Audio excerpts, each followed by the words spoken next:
inspirations, characters, plots, that sort of thing. But she'll never admit to anywhere giving her a specific idea.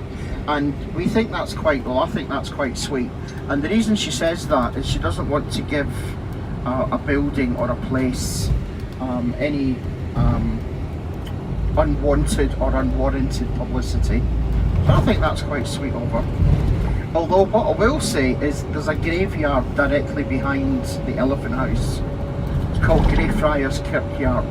Now, kirk is the old-fashioned Scots word for church, and that word is still used in some European countries just now. So in the graveyard there is a gentleman buried.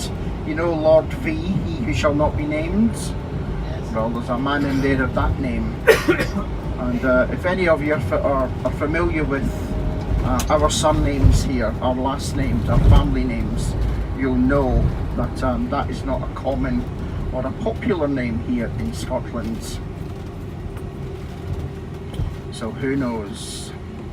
Now, just popping back to Fettes College, it's almost 200 years old, so as you can probably imagine, there's been quite a few famous people schooled there. But I'm only going to mention two names. The first one is one of our more recent Prime Ministers, Tony Blair. He was schooled there. And unfortunately for us now here in the UK, he's now threatening to come back into politics. And he's been saying that for the last couple of years, but so far no one's approached him to help in any way. So we're quite pleased about that. He is our longest standing Prime Minister, and he did more or less 10 years in the job down in Downing Street in London.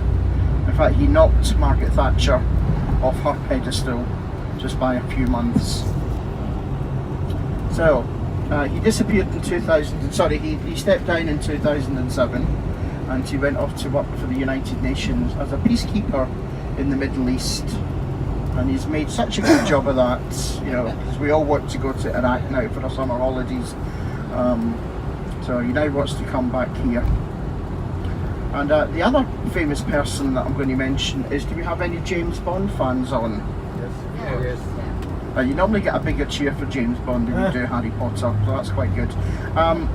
The James Bond author, Sir Ian Fleming, he was educated at Fettes, but we need to look into his background a little bit more.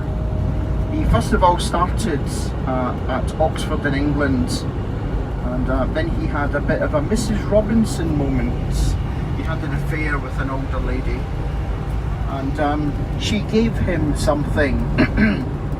I don't mean a gift, well, she gave him something. Anyway, when this all came out, it brought him and his college into disrepute, and for which he was expelled. So he came up here to finish his education at Fettes.